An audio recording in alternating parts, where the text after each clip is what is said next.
All right, everyone. This weekend, I had an amazing experience. I hosted a live stream with a television superstar. I mean, the guy is worth $400 million.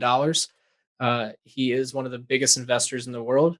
You might know who I'm talking about, but you're going to have to check it out. He taught me 3 lessons this weekend about what you need to be doing this year with your business, with your content, with your social media channels.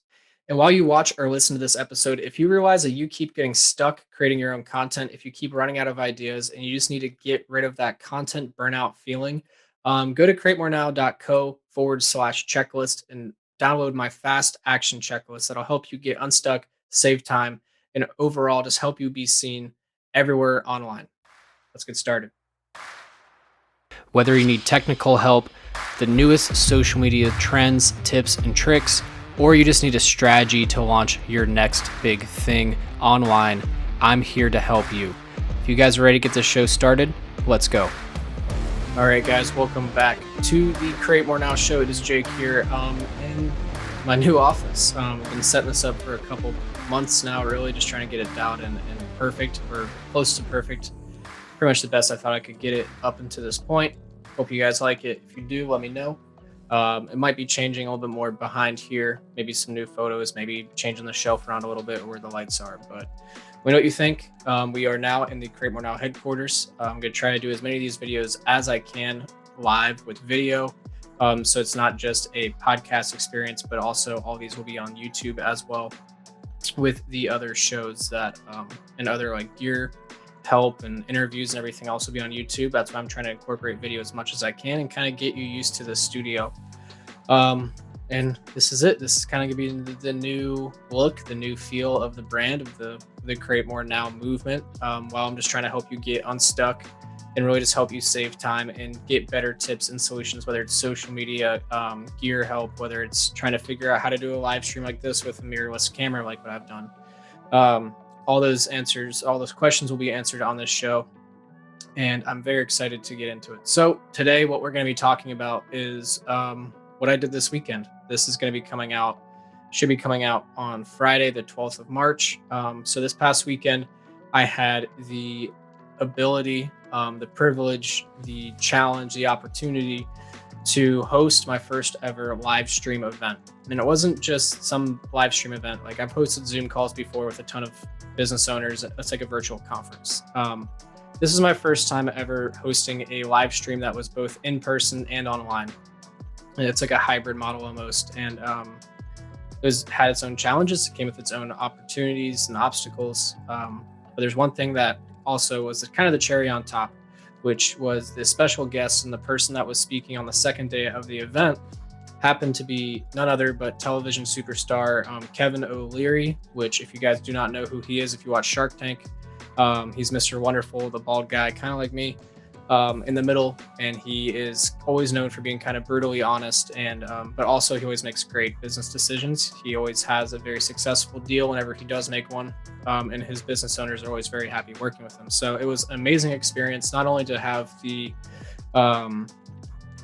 the challenge of figuring out how to have it in person and in a conference room like you would traditionally before the pandemic, with speakers and everything else like that, with a big PA system, but also I had to give everyone at home the same experience as the people in the event. So whether I was playing music, whether we were having a presentation given, everyone in the room had to see it like they were seeing it on a big screen, big projector, and everyone at home had to have the ability of seeing it on their screens at home. So came with its own challenges. I had to figure out video, I had to figure out audio, and like I said before, music and everything else. So it was a lot of fun.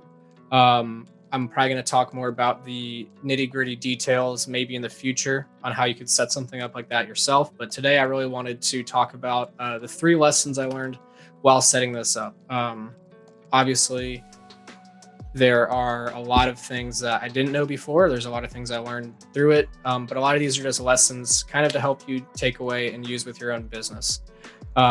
First lesson would be do not overthink it. It's whenever you're creating content, whether you're trying to get a solution figured out, you're setting up a new office like this, something like that. It's best to never really overthink it. Kind of just do what I've been told, which is called failing forward. Try something out. If it's not 100% your vision or something that you 100 like you absolutely love, come back the next day and tweak it some more.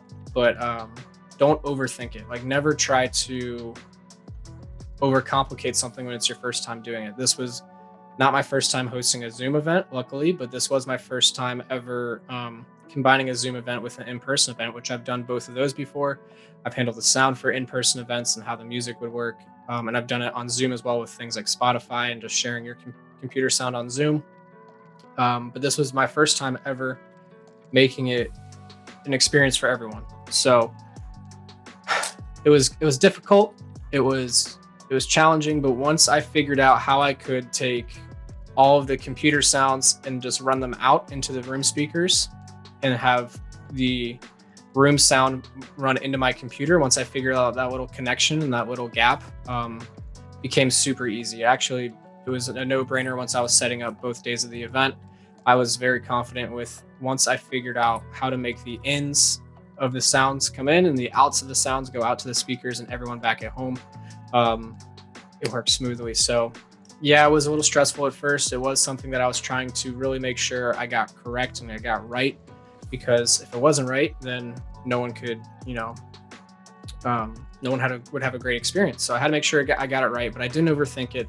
It was something that just every day I kind of worked on a little piece, figured that out, and I went to the next day, worked on a little piece. I didn't try to figure it all out on the Friday before, or else that would have been terrible. It would have been a complete like roadside accident. But luckily, every single day I kind of chipped away at it, and it naturally just kind of worked out. It started to make sense in my head. It started to make sense on paper, and then all my tests before I ran them, I knew what was going to happen. It was just a test to kind of confirm what I already knew. So that was great. And I really just learned through the process, and that's always something that you should work on is learning. Every single project you have, you should always learn.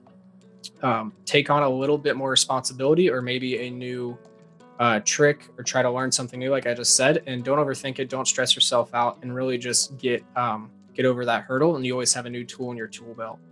The second thing I learned this weekend while I was live streaming a television superstar, Kevin O'Leary, and while I was trying to have hundreds of business owners all around the world have a great experience, the second thing I learned was these in-person and at-home events, these kind of hybrid models, are going to be the future for all sorts of business education, business conferences, stuff like that. Like Tony Robbins, Grant Cardone, Gary Vee, when he starts having conferences again, yes, they've been doing them all online, and they've had them like super slick, great production. They've allowed you to really feel like you're there in the event in person, but people do want to go back in person. They do miss that interaction with everyone else there. It's not the same sitting at home. Obviously, if you have some sort of health concerns, or maybe you just don't like traveling to events and you just want to be able to experience it from the comfort of your own home in your pajamas, you don't want to change time zones or anything like that.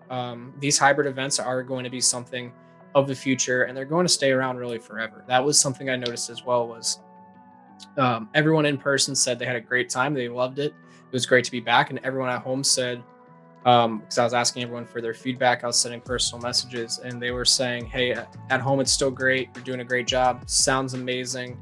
It really feels like I'm there in person at the event." So that was something that made me realize, was that the people at home are still having a great experience. Yes, if they do get to the point where they want to, or you would ever want to go to an in-person event, you could. But these virtual kind of solutions, these hybrid models, are here to stay. The digital revolution is happening right now. Online is becoming more and more important every single day. And like I've said on multiple episodes before, like creating your own media, creating your own TV show or your own podcast is becoming more and more important every year and every month as we continue to go into 2021. And that's going to be the same for creating content and getting it to people in the form of live streams and in-person and at-home events, just trying to really cater to everyone. That's something I've noticed, is that these hybrid models, these hybrid content solutions, content delivery methods are going to be the way of the future.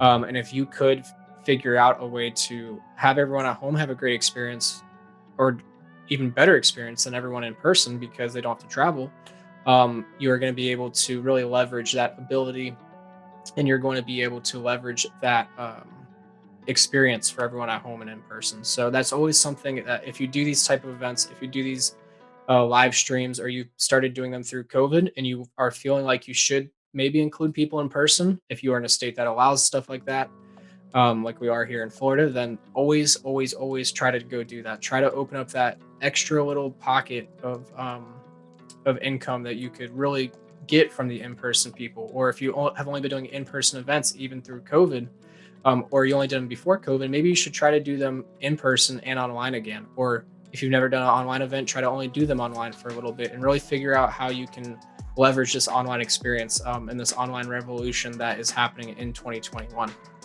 And finally, my third lesson, it's a little long. These are all quotes from the man himself, the shark, Kevin O'Leary. Um, he just kept saying this phrase, the digital pivot, which is pretty similar to what I've been saying about the online revolution. And it's never too late to get involved in the digital pivot or the online revolution. Quotes from Kevin O'Leary himself that I will read off for you on my fancy piece of paper. He said, social media and direct to consumer methods, if you are a product based business, are the future. He said, if you're not trying to maximize your social media, if you're not starting to deal with a consumer directly instead of going through a retail store, you're going to be dead. He said that you have to start going online. You have to start figuring out who your person is, who your avatar is online, and really start leveraging that in this year, in the coming years, or else you will not be in business anymore. The second thing, Kevin O'Leary was asked, what is one change that small business owners should make if they had to do it right now or in the next couple months? And word for word, he said they need to have a better website, better photos, and better videos. You just have to do it. And he invested millions of it into all of his companies. So I think he's right. I think with the importance of online becoming more and more of a thing into 2021, as people are becoming more and more confident in making decisions online, spending's gone up on Amazon. People are starting to invest in digital courses instead of going to colleges, and they're just trying to learn certain skills.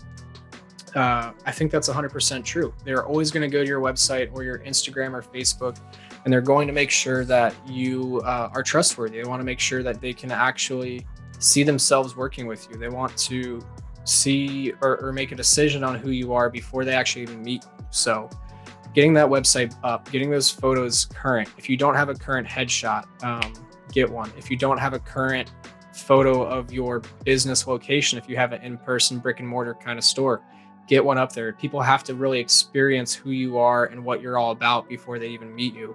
So that's super important. Kevin O'Leary really hammered home on that, saying that photography, videography, content creation was something that is going to be needed. Social media is going to be needed moving forward. You can't just be relying on word of mouth or newspaper flyers or even like walking by traffic. People aren't going to be out and about as much anymore. They haven't been. They're shifting to online purchasing. So if you are in like a mall location or something like that, where you really rely on heavily with foot traffic, it might be nice to just double down and really get into that online revolution or digital pivot, as Kevin O'Leary was saying before.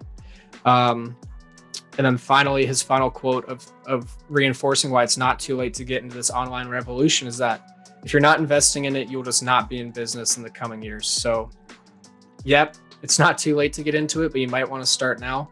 I think if you don't start emphasizing digital content for your business, if you don't start emphasizing creating a social media plan, and you can't take your ideas and execute them online, you're really going to be missing out on a huge gap of consumers, of people that really will help push your business forward, help push your YouTube channel forward if you're an influencer or anything of the sorts. I mean, it's great to focus on in-person events, or maybe that if you are, like I said before, if you are an influencer and you work with a lot of restaurants, that's great, but maybe you need to start diversifying your content with them. Maybe you need to start getting on different content platforms if your one market or your one avenue is really saturated. Like if you only go on Instagram, maybe you need to branch out to Facebook or YouTube as well, and really just start investing your time, your energy, your money, all your effort into getting yourself seen everywhere online in this online revolution or digital pivot, like Kevin O'Leary called it,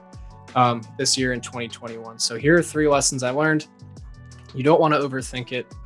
You just want to make sure every single time you are creating something new, try to learn a little bit each day. Try to really overcome whatever obstacle you feel like's in your way. So the next time you're ready to rock and you have that new skill. So don't overthink it's number one. Number two, in person and online platforms are going to be paramount in this year and moving forward. If you are used to going to in person at conferences, concerts, events, anything like that, there will almost always be a digital version now, and vice versa. If you've only gotten used to doing things digitally through the pandemic, through COVID-19, moving forward, there are going to be in-person events because people are missing that community aspect. People that do want to travel will. People that do want to get out of their house will. I mean, that's what we did before this, so don't knock it out.